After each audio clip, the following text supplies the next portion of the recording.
നമസ്കാരം. നൈന ക്രിയേഷൻസിലേക്ക് എല്ലാവർക്കും സ്വാഗതം. ഇന്നൊരു പുഡിങ്ങാണ് ചെയ്യാൻ പോണത്.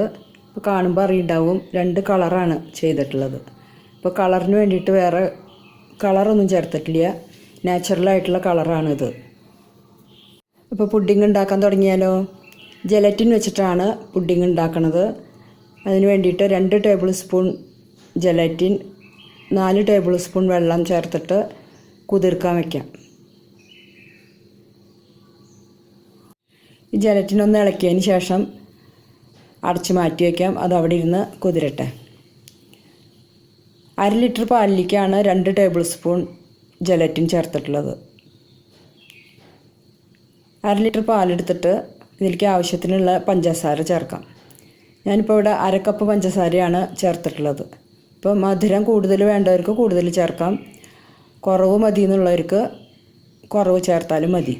ഇപ്പോൾ 1/2 കപ്പ് പഞ്ചസാര ചേർത്ത് കഴിഞ്ഞാൽ ഇത് പാകത്തിനുള്ള മധുരമാവും.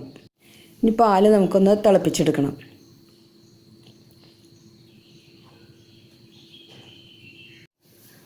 പാല് നന്നായി തിളച്ചിട്ടുണ്ട്. തിളയ്ക്കണ വരെ ഹൈ ഫ്ലെയിമിലാണ് വെച്ചിട്ടുണ്ടായിരുന്നത്. ഇപ്പോൾ ഇത് ലോ ഫ്ലെയിമിലേക്ക് ആക്കിയിട്ടുണ്ട്. ഇനി കുതിർത്ത് വെച്ചിട്ടുള്ള ജെലറ്റിൻ ചേർത്ത് കൊടുക്കാം.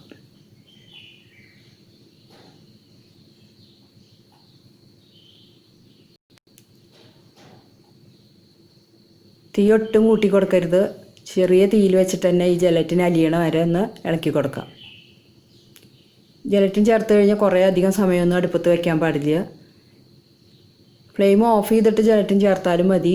ആ ചൂടിൽ തന്നെ ഇത് അലിഞ്ഞു കിട്ടും.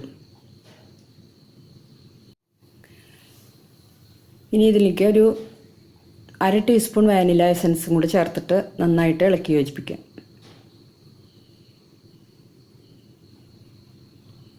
അപ്പോൾ എൻ്റെ ചാനൽ സബ്സ്ക്രൈബ് ചെയ്യാത്തവരുണ്ടെങ്കിൽ ഒന്ന് സബ്സ്ക്രൈബ് ചെയ്തോളൂ കേട്ടോ. അടുത്തുള്ള ബെല്ലൈക്കണും ഓളും കൂടി ഒന്ന് മറക്കാണ്ട് തന്നെ ഒന്ന് പ്രസ് ചെയ്തോളൂ. ഇപ്പോൾ ഇതായിട്ടുണ്ട്. ഇനി ഫ്ലെയിം ഓഫ് ചെയ്യാം.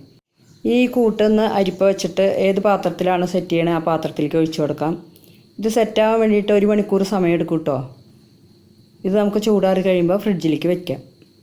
ഇനി രണ്ടാമത്തെ ലെയർ ഉണ്ടാക്കാൻ വേണ്ടിയിട്ട് 2 ടേബിൾ സ്പൂൺ ജെലറ്റിൻ എടുത്തിട്ടുണ്ട്. അതിലേക്ക് 4 ടേബിൾ സ്പൂൺ വെള്ളം ചേർത്തിട്ട് കുതിർക്കാൻ വയ്ക്കാം. രണ്ടാമത്തെ ലെയർ ഉണ്ടാക്കാൻ വേണ്ടിയിട്ട് കളറിന് വേണ്ടിയിട്ട് ശംഖുപുഷ്പം പൂവ് നന്നായി കഴുകി ഉണക്കി വെച്ചിട്ടുള്ളതാണിത്. ഈ പൂവാണ് ചേർത്ത് കൊടുക്കുന്നത്, അല്ലാണ്ട് ഫുഡ് കളറൊന്നും ചേർത്തിട്ടില്ല അതിൽ. ഇപ്പോൾ 1/2 ലിറ്റർ വെള്ളത്തിലേക്ക് ഞാൻ ഒരു 10 പൂവിലധികം ചേർത്ത് കൊടുത്തിട്ടുണ്ട്. ഇപ്പോൾ കുറച്ച് കളർ മതി എന്നുണ്ടെങ്കിൽ 5 പൂവ് മാത്രം ചേർത്താൽ മതി.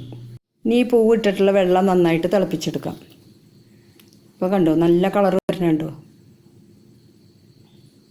ഇത് തിളച്ച് കഴിഞ്ഞു. ഇനി ഇത് നമുക്ക് വേറൊരു പാത്രത്തിലേക്ക് അരിച്ചൊഴിക്കാം. ഇത് കണ്ടോ, അതിൻ്റെ കളറ് ഭയങ്കര ഡാർക്കായി. ഇനി ഈ വെള്ളത്തിലേക്ക് ആവശ്യത്തിനുള്ള പഞ്ചസാര ചേർത്ത് കൊടുക്കാം. ഞാനിപ്പോൾ ഇവിടെ 7 ടേബിൾ സ്പൂൺ പഞ്ചസാരയാണ് ചേർത്ത് കൊടുത്തിട്ടുള്ളത്. അപ്പോൾ അത്യാവശ്യത്തിനുള്ള മധുരം ഉണ്ടാവും. ഇനി ഈ പൂവിട്ട് തിളപ്പിച്ച് വെച്ചിട്ടുള്ള വെള്ളം ഉണ്ടല്ലോ, അതിലേക്ക് കുതിർത്ത് വെച്ചിട്ടുള്ള ജെലറ്റിൻ ചേർത്ത് കൊടുക്കാം. ഇനി ജെലറ്റിൻ നന്നായി അലിയണ വരെ ലോ ഫ്ലെയിമിൽ വെച്ചിട്ടൊന്ന് ഇളക്കി കൊടുക്കാം. ഇപ്പോൾ അത് ജെലറ്റിൻ അലിഞ്ഞിട്ടുണ്ട്. ഫ്ലെയിം ഓഫ് ചെയ്യാം. ഇനി ഈ കൂട്ട് ഒരു പാത്രത്തിലേക്ക് അരിച്ച് മാറ്റി വയ്ക്കാം. ഇപ്പോൾ ആദ്യത്തെ ലെയർ സെറ്റായിട്ടുണ്ട്. ഇനി അതിൻ്റെ മുകളിലേക്ക് ഈ രണ്ടാമത്തെ ലെയർ ഒഴിച്ചു കൊടുക്കുകയാണ്. അപ്പോൾ ഇത് രണ്ടും തമ്മിൽ മിക്സ് ആവില്ല. ആദ്യത്തെ ലെയർ ഒഴിച്ചതിന് ശേഷം അത് സെറ്റായിട്ടാണല്ലോ നമ്മൾ രണ്ടാമത്തെ ലെയർ ഒഴിക്കുന്നത്. അപ്പോൾ ചൂടോടുകൂടി നമുക്ക് ഒഴിക്കാൻ പറ്റില്ല. അതുകൊണ്ടാണ് ആദ്യത്തെ ലെയർ സെറ്റാക്കി എടുത്തതിന് ശേഷം രണ്ടാമത്തെ ഈ കളറ് ചേർത്തിട്ടുള്ള വെള്ളം ഒഴിച്ചു കൊടുക്കുന്നത്. ഇനി ഇതൊന്ന് കവർ ചെയ്തിട്ട് ഫ്രിഡ്ജിലേക്ക് വെക്കാം. ഇപ്പോൾ വേറൊരു പാത്രത്തിലും കൂടി സെറ്റാവാൻ വേണ്ടി വെച്ചിട്ടുണ്ടായിരുന്നു. അതിൻ്റെ മുകളിലേക്കും ഈ ശംഖുപുഷ്പം ചേർത്തിട്ടുള്ള രണ്ടാമത്തെ ലെയർ ഒഴിച്ചു കൊടുക്കുക. ഇപ്പോൾ അത് 1 മണിക്കൂറിന് ശേഷം പുറത്തെടുത്തതാണ്. രണ്ടാമത്തെ ലെയറും സെറ്റായിട്ടുണ്ട്. ഇനി ഇതേപോലെ കത്തി കൊണ്ടോ എന്തെങ്കിലും വെച്ചിട്ട് ഇതുപോലെ സൈഡൊന്ന് വിടിയിപ്പിച്ച് കൊടുക്കാം. അതിന് ശേഷം ഇത് പ്ലേറ്റിലേക്ക് മാറ്റാം. ഇതിങ്ങനെ ആക്കിയിട്ടൊന്ന് കുലുക്കിയാൽ മതി, ഇത് താഴ്ത്തിക്ക് വരും.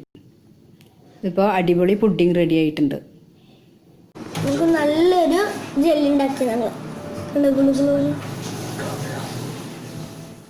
ഇപ്പോൾ ഇതാ സെറ്റ് ചെയ്യാൻ വെച്ചിട്ടുണ്ടായിരുന്ന രണ്ടാമത്തെ പാത്രവും പുറത്തെടുത്തിട്ടുണ്ട്. കണ്ടോ, 2 ലെയറായിട്ട് ഇരിക്കണത്. ഇപ്പോൾ രണ്ടാമത്തെ പാത്രത്തിലത്തെ പുഡിങ്ങും കൂടി നമുക്ക് ഇളക്കിയെടുക്കാം. അപ്പോൾ അതിന് വേണ്ടിയിട്ട് അതേപോലെ ആദ്യം ചെയ്ത പോലെ തന്നെ കത്തി വെച്ചിട്ട് സൈഡിൽ നിന്നൊക്കെ ഒന്ന് ഇളക്കി കൊടുക്കാം. ഇപ്പോൾ എല്ലാവരും ഇതേപോലെ പുഡിങ് ഒന്ന് ഉണ്ടാക്കി നോക്കിക്കോളൂ. ഈ ശംഖുപുഷ്പം എല്ലാവർക്കും ചിലപ്പോൾ കിട്ടിയെന്ന് വരില്ല. ശംഖുപുഷ്പം ഇല്ലെങ്കിലും വേറെ എന്തെങ്കിലും ഫുഡ് കളർ വേണമെങ്കിൽ ചേർത്തിട്ട് ഇതേപോലെ ലെയറായിട്ട് പുഡിങ് ഉണ്ടാക്കാം. അപ്പോൾ ഇതെല്ലാവരും ഒന്ന് ഉണ്ടാക്കി നോക്കിക്കോളൂ. ഇഷ്ടപ്പെട്ടാൽ ലൈക്ക് ചെയ്യാനും ഷെയർ ചെയ്യാനും മറക്കണ്ട കേട്ടോ. ഉണ്ടോ, ഇതേപോലെ ഒരു പ്ലേറ്റിലേക്ക് മാറ്റാം.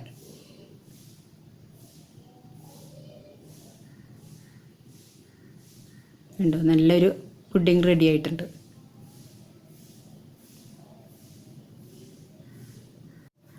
ഇനി ഇതൊന്ന് നമുക്ക് തിരിച്ചു വയ്ക്കാം. അതിന് വേണ്ടിയിട്ട് ഒരു പ്ലേറ്റ് ഇങ്ങനെ കമത്തിയിട്ട് ഇങ്ങനെ ഒന്ന് മറിച്ചിട്ടാൽ മതി. ഇപ്പോൾ ഇതാ മറ്റേ നീല കളറുള്ള ഭാഗം ഉള്ളിക്കാവും. ഇത് കണ്ടോ, നല്ല അടിപൊളി പുഡിങ് റെഡി ആയിട്ടുണ്ട്. ഇനി ഇത് കഷ്ണങ്ങളാക്കാം.